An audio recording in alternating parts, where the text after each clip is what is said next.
it's going to be it's not going to happen a lot. But then they're going to wait a few more turns because now they got to fill their graveyard to get it back. Yeah, I don't think it's worth the ban. I feel like it's a pretty fair Magic card, and the only reason it's seeing a lot of play right now is because Control's big right now. Mm-hmm. It's also really good against the aggro decks, just it's game through life. Yeah, and it's ramping you. Yeah, possibly. And the next card we're going to talk about for being bannable in Modern is Arcums Astrolabe. Yeah, I can definitely see it. But wouldn't that look really horrible in Wizards of the Coast? Yeah. I feel like a majority of the really powerful cards that we're seeing in Modern came out of Modern Horizons. Oh, yeah. And it's just, Modern Horizons is like, I guarantee the biggest, sore eye on Wizards, from a standpoint right now, because, I know we're going to be talking about Eldrazi Winter with, Oath of Gatewatch coming out and just making these dumb Eldrazi. Yeah. But, think about it, where there are more cards. Like the Bant Snowblade deck, as, the whole deck's basically Modern Horizons. Yeah. I think 20 of the cards is Modern Horizons, or it came out the past year. Mm-hmm. That whole deck. And I feel like there's been a power creep. For every game, there's power creep. Mm-hmm. And usually how you break the power creep is you have to make a set that's just weak. And that's going to become your new base. Yeah. When everything from before it rotates out, then that's going to be your new base, and you can slowly creep back up again. Yeah. But I think we've gotten to a part right now that's cards are just becoming better and better and better. Yeah. It's kind of weird that I remember, we weren't seeing a lot of cards breaking through Standard into Modern, into Legacy, right when they came out. But now we're seeing cards that are doing that at a really high rate. So Arcums Astrolabe, I hate the card personally. Yeah. But I love casting the card in turn one just because. Oh yeah. It filters your mana. You have perfect mana for that, and fixes your mana, and it counts for artifacts, and you net a card off it too, so it's free to play. Yeah. Why wouldn't you play that card? And you have to play Snowlands, okay? Because that's not a drawback. No, because it's not like you could Blood Moon and Snowlands be turned off. Yeah, people play 4-color control decks with Blood Moon in them. It's ridiculous because Astrolabe. If it says snow, it's just still gonna have snow. Yeah, in it. why wouldn't you play that card? Yeah. Revisiting the Mox Opal ban, I get why they banned the card now because they printed Underworld Breach. Yeah. That would have been ridiculous. I get it now. When it first Mox Opal got banned, I was like, I think Urza should have went before Mox Opal. But after Theros came out, it was like, all right, yeah, Underworld Breach makes sense. Good call. I was on the deal to ban it way before. Yeah, but that was more of a personal reason. Yeah, Merfolk player. You don't like Affinity. Yeah, I get it. So I want to talk about why is Legacy and Vintage in the decline right now. And I think the reason is because, it's too expensive. Yeah. Nobody can afford Legacy and play it, and there's hardly any Legacy scenes out right now. The paper. Paper. Yeah. It's I know of one event. I know one event here in Arkansas, which is a monthly at Game Goblins in Little Rock. But they say they only have 8 people showing up for that. So that's I own a Legacy deck. Not tier really tier one, but I own one.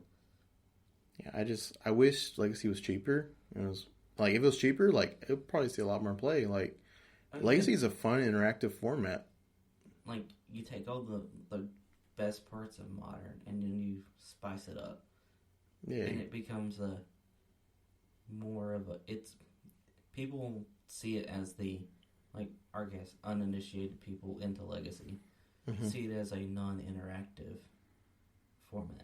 Yeah, and it's extremely interactive because you're now having to use your knowledge to guess what your opponent's going to do. Mm-hmm. And now it's more of a chess game than it is, I feel like, the other formats. Yeah. Like, I know, I love watching Reed Duke play Grixis Control and Legacy. Mm-hmm. Like, they had him, like, a play in the feature match all throughout the GP. And, like, he would talk through his plays and stuff like that. And, like, he had to make a lot of decisions. Like, he had Force Will, Thoughtseize, and, like, Ponder. Like, he had to make decisions on his Ponders and stuff like that. And his Brainstorms. Like, oh, did I put these top 2 cards in my library? All right, fetch. And then also you got to guess what people play, too. It's, like, Legacy is a vast format. Like, like Verdant Catacombs into a Bayou, they could be like, all right, Golgari Depths, or another. They could be like another deck, like Tin Fins or something. Could be Doomsday. Yeah, it could be anything. Like, it's like, oh god, I hope I guess right. It's more diverse than Modern because I feel like people play their pet decks more in Legacy. Yeah.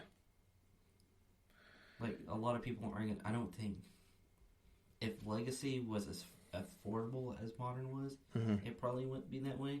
But the way it is right now, being so expensive, people are just going to find the deck that they like. Yeah. Or they have the most pieces for, and they will play it. Yeah. Okay. But yeah, that's why Legacy is not probably seem better right now, because it's expensive. And then Vintage is just, well, do you have a copy of each of the Power 9? Well, no, you can't play a deck, really. And, like, there's hardly no Vince paper-wise either. Like, and, like, why would you want to bring those cards out either? Like, it's like, I don't... Man, there's one guy who plays on like all the Vintage events that are on camera and stuff. Every single one of his Power 9 pieces are altered. Oh, no. Yeah. Oh, no. Yeah. And every time I see it on camera, my heart hurts a little more. I would hurt, too. The next topic we're going to discuss here is, would Dimir Inverter still be a deck after Dig Through Time ban? Yeah, if they only banned that one card.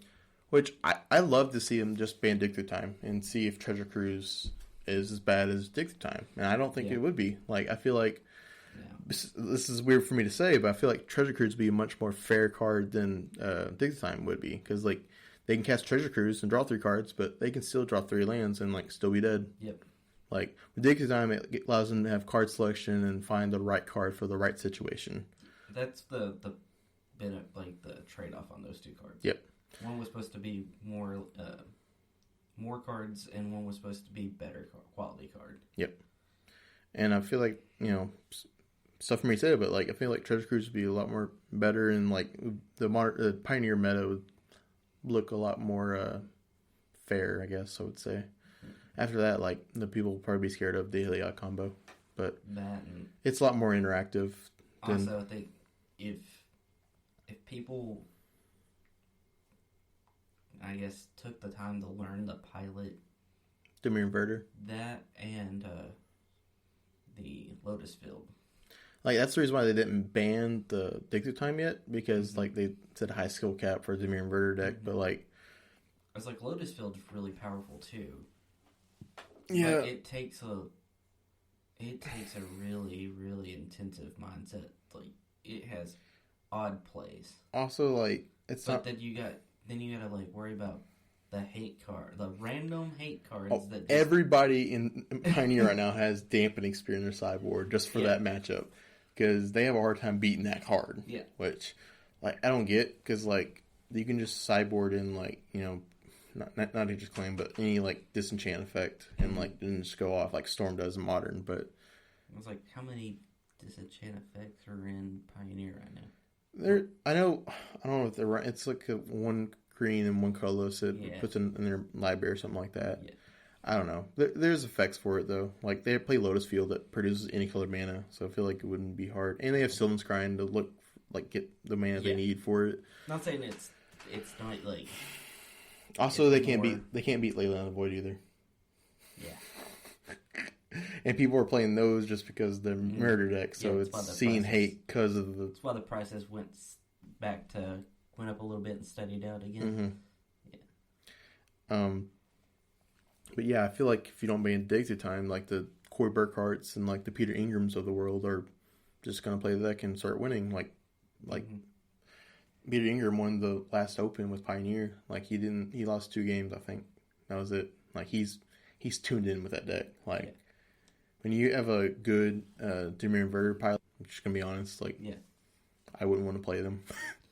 Well, it's like knowing what to counter and like I know like how to get around. They've already metagamed for the like metagame to beat Inverter. Like I know people like they're gonna bring Lost Legacy in and just name my Inverter Truth. All right, they already sideboarded 2 of those out, Inverter Truths, and put in like Scarab God and Dragon Lord Slum Guard and other win cons. Yeah, so they can just turn into a Dimir control deck, and it works. Yeah. So, last topic here we're going to talk about is your old favorite Eldrazi Winter. Yeah. That's a great Did you play in Eldrazi Winter? Yeah, played Merfolk. Oh my god. It was a terrible, terrible time. Why would you play Merfolk in Eldrazi Winter? Well, that was actually when I was getting into Modern. Oh, no. And, well, I guess it's I don't know how long Eldrazi Winter was. Like, I don't know how long it took him to realize, oh, hey, we need to ban Iogun real quick. I don't... But the thing was, actually, and the only reason I played Merfolk was because a little bit before that, I was actually buying the pieces to play Splinter Twin. And Splinter Twin got banned. Yeah. And I was like, well... Hot take, I think Splinter Twin would be fine in Modern right now, by the way. Yeah. I think it would be great, but I feel like a lot of that for like a lot of other cards that they've banned, even recently, but they're not going to do it. Have you heard of the term nowadays where people are calling Pioneer the new Modern and Modern the new Legacy? Yeah. How do you feel about that? It's kind of accurate. Yeah. I mean, I feel like Modern is much more affordable than Legacy, but I get it. But the thing is like, if we don't see reprints of the fetch lands... Which they did with the fetch land layer thing.